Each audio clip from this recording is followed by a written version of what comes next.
Breaking news, February 5th, 2026. And what I'm about to reveal will completely shatter everything you thought you knew about American politics. Because in the last 6 hours alone, the entire political establishment has been rocked by revelations so explosive that even the most cynical Washington insiders are calling this the most significant political earthquake in United States history. This isn't tomorrow's news. This isn't speculation. This is unfolding right now at this very moment as federal agents conduct what sources are calling the largest coordinated law enforcement operation against political corruption ever launched on American soil. If you've been offline for even 3 hours, you've missed developments that will be studied in history books for generations. The dam has broken, the floodgates have opened, and what's pouring out is exposing a level of systematic corruption that makes Watergate look like a jaywalking ticket. At 6:15 this morning Eastern Time, FBI tactical teams simultaneously raided the homes and offices of 7 sitting members of Congress across 5 different states. Not 1, not 2, but 7 coordinated raids happening at the exact same moment from coast to coast. The footage is absolutely everywhere right now. Helicopters circling affluent neighborhoods, armored vehicles blocking tree-lined streets, federal agents in full tactical gear leading handcuffed elected officials out of their multi-million-dollar mansions in front of stunned neighbors and rolling cameras. CNN is covering it live. Fox News has gone wall to wall. Even international media outlets are breaking into regular programming because what's happening in America today has never been seen before in modern democratic history.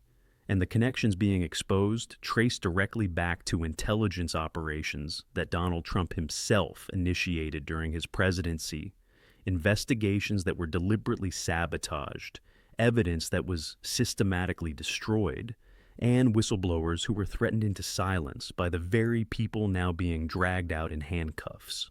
Austin City Councilor Tanya Fernandez Anderson was arrested by federal agents yesterday afternoon outside her Dorchester home, and that arrest dominated news cycles for exactly 18 hours before it was completely overshadowed by what exploded across America this morning. Federal prosecutors held an emergency press conference at 7:30 a.m., and what they revealed has sent shockwaves through every level of government. According to classified documents that were just unsealed by order of a federal judge, the massive corruption investigation unfolding today actually originated from intelligence gathered by Trump administration officials in late 2024. Evidence of systematic fraud involving billions in federal funds was compiled, witnesses were interviewed, financial records were seized, and a comprehensive case was being built. But when the political transition happened, that evidence mysteriously disappeared from Justice Department servers, key witnesses suddenly recanted their testimony, and the investigation was quietly shut down, with orders coming from the highest levels of government to bury everything and never speak of it again. Trump knew what was happening. He talked about the swamp. He warned about corruption at levels people couldn't comprehend. He tried to expose the systematic looting of federal programs, and they impeached him twice to silence him.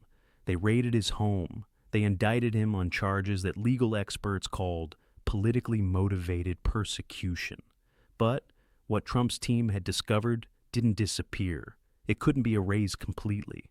Copies were made, backups were hidden, and whistleblowers who feared for their lives kept evidence secure, waiting for the moment when they could safely come forward.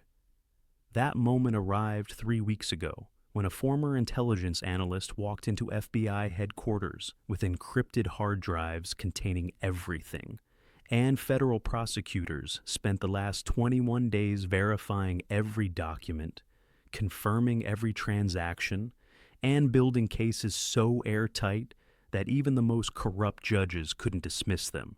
And now, it's all detonating simultaneously. Representative Sheila Cheryl McCormick was arraigned this week for conspiring to steal disaster relief funds, and the initial indictment said $5 million. That number alone was shocking enough to dominate headlines. But Documents unsealed at 8 o'clock this morning reveal the actual amount is $14.3 million. $14.3 million stolen from FEMA programs designed to help disaster victims rebuild their shattered lives. According to federal prosecutors, who are still holding a press conference as I record this, McCormick and a network of co-conspirators that now includes 11 other individuals created an elaborate criminal enterprise involving shell companies registered in 3 different states, fake invoices for services never performed, fraudulent contracts for supplies never delivered, and a money laundering operation that moved stolen federal funds through a web of accounts designed to hide the trail. And here's the part that's going to make your blood boil as you sit here on February 5th, 2026. According to testimony from a cooperating witness whose identity is being protected, McCormick knew federal investigators were closing in. She knew the evidence was overwhelming, and on January 8th, 2026, less than a month ago, she attempted to flee the United States. Airport security at Miami International flagged her for unusual behavior during a routine screening. When TSA agents opened her carry-on luggage, they found $280,000 in cash wrapped in plastic bags hidden beneath clothing. She had a one-way ticket to Dubai, departing in 90 minutes, a destination specifically chosen because the United Arab Emirates has no extradition treaty with the United States. If that TSA agent hadn't noticed her nervous behavior, if that bag hadn't been opened, she would be sitting in a luxury penthouse in the Middle East right now, completely beyond the reach of American law, instead of facing federal charges that carry a maximum sentence of 45 years in prison. Think about what that means. While American families were burying loved ones killed by hurricanes, while communities were struggling to rebuild after wildfires destroyed everything they owned, while disaster victims were living in FEMA trailers wondering how they'd ever recover, this sitting member of Congress was systematically stealing the money meant to help them. And when she got caught, she tried to flee to a country where she could never be extradited. This wasn't a mistake. This wasn't poor judgment. This was calculated criminal behavior. And the evidence released this morning proves she knew exactly what she was doing every step of the way. The House Ethics Committee released their full report 48 hours ago, and it was absolutely devastating. They conducted 12 formal meetings, sent 30 requests for information, issued 59 subpoenas, reviewed over 33,000 pages of documents, and interviewed 28 witnesses under oath. The report concluded there was substantial evidence of criminal conduct, violations of federal law, and ethical standards so severe that expulsion from Congress was the only appropriate remedy. But here's what's enraging Americans right now. House Minority Leader Hakeem Jeffries held a press conference yesterday and publicly promised to block any effort to expel McCormick from Congress. He stood at a podium with cameras rolling and said that removing her would set a dangerous precedent for politically motivated attacks on elected officials. $14.3 million in stolen disaster relief funds, attempted flight to Dubai with cash, overwhelming evidence from an ethics investigation, and the Democrat leader in Congress is actively protecting her seat and promising to fight any accountability measures. The hypocrisy is so staggering, it's almost impossible to comprehend. These are the exact same Democrats who spent 4 years screaming that nobody is above the law, that accountability must be enforced regardless of political consequences, that democracy itself depends on holding corrupt officials responsible. That was their constant refrain during every investigation of Trump.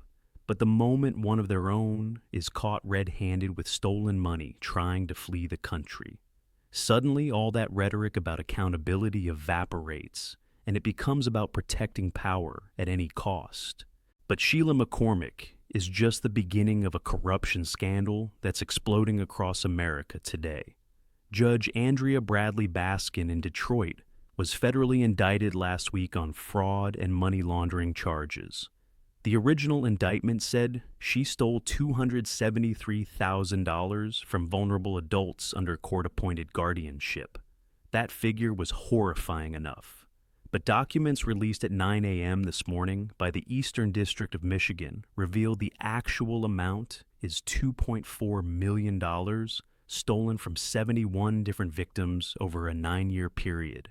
2.4 million taken from elderly people with dementia, disabled individuals who couldn't understand financial statements, vulnerable adults who trusted the court system to protect them.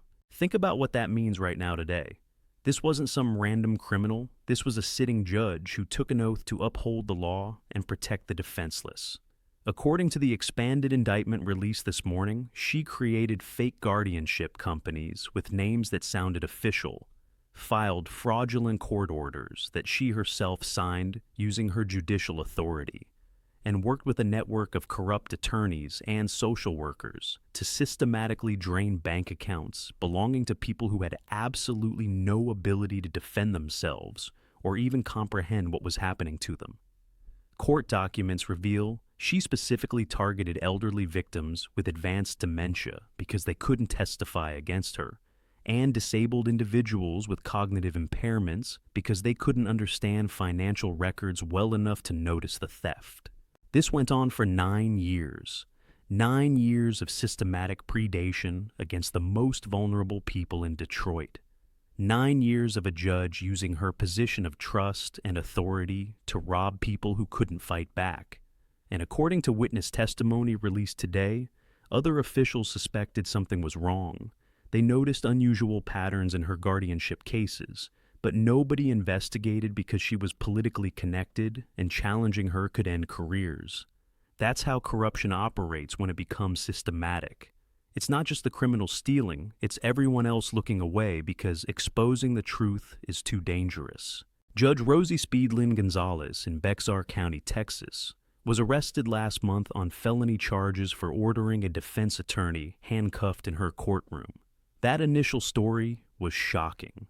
But court documents unsealed this morning reveal this wasn't one incident.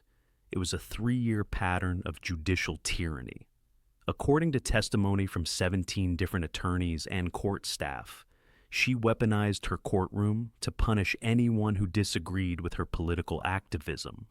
Defense attorneys who raised legitimate objections were threatened with contempt. Prosecutors who challenged her rulings were subjected to public humiliation. Court staff who didn't display support for her preferred political causes faced harassment and retaliation. The expanded indictment released today includes testimony that she specifically targeted conservative attorneys, deliberately assigned them to disadvantaged positions, threatened them with sanctions for doing their jobs, and in at least 3 documented cases had them physically restrained by bailiffs for minor procedural disagreements that should have been resolved with simple rulings. This created an atmosphere of fear where lawyers were afraid to advocate effectively for their clients because challenging the judge might result in being handcuffed in front of everyone. That's not a justice system. That's authoritarian control disguised in judicial robes. And we're only now discovering the full extent because victims finally feel safe coming forward. Georgia State Representative Sharon Henderson was indicted weeks ago for collecting $17,000 in fraudulent unemployment benefits while serving as an elected official. But documents unsealed 2 hours ago reveal she was actually running an identity theft operation involving stolen Social Security numbers from deceased Georgia residents. The fraud wasn't $17,000, it was $138,000 spread across 43 fraudulent claims filed using the identities of dead people whose Social Security numbers she obtained through illegal databases. According to federal prosecutors, this operation ran from 2020 through 2026, a full 6 years of systematic identity theft and fraud. And here's the critical part that connects everything. An investigator in the Georgia Department of Labor noticed suspicious patterns in unemployment claims from her district back in 2024 during Trump's presidency. Red flags were everywhere, multiple claims from the same IP address, benefits being deposited into accounts that didn't match claimant names, unusual patterns that screamed fraud. That investigator compiled evidence and forwarded it to state officials recommending a full criminal investigation. But within 48 hours, that investigation was shut down by higher-level officials who claimed it was politically motivated and inappropriate. The investigator was reassigned to a different department. The evidence was buried, and the fraud continued for 2 more years until federal prosecutors reopened the case last month. That's obstruction of justice at the state level to protect a corrupt politician, and everyone involved is now under investigation. The pattern emerging today is absolutely clear. COVID relief fraud, disaster fund theft, stealing from vulnerable elderly victims, judicial abuse of power, identity theft rings, and every single case involves Democrats systematically exploiting government programs that were sold to Americans as compassionate solutions to help people in crisis.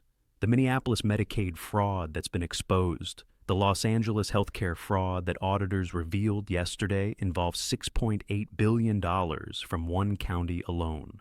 Los Angeles County has 1,923 registered hospice agencies, 30 times more than Florida despite having fewer seniors.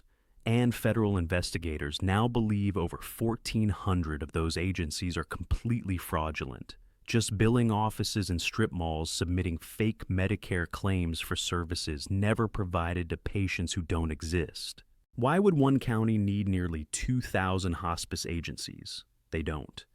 These are fronts for organized criminal networks that realize Medicare billing is easy to exploit when oversight is minimal. And for this to operate at such massive scale for so many years, officials had to be looking the other way, either because they were incompetent or because they were benefiting from the fraud continuing. The corruption isn't just the criminals stealing, it's the system that allowed and protected that theft. What we're witnessing today on February 5th, 2026 is a political party in complete terminal collapse. Sociologists who study how institutions die have identified systematic corruption as a leading indicator of organizational death. When trust evaporates, when people stop believing in the mission, when the institution exists only to enrich insiders, you see exactly what we're seeing now. Officials stop trying to reform or improve anything because they know it's dying, so they shift into pure looting mode, grabbing everything they can before it all collapses. That's what these arrests reveal. Democrat officials who saw their party's catastrophic loss in 2024, who understand they're hemorrhaging voters across every demographic, who know the institution is dying and decided to steal as much as possible while they still could. This creates a death spiral. The more corruption gets exposed, the faster public trust collapses.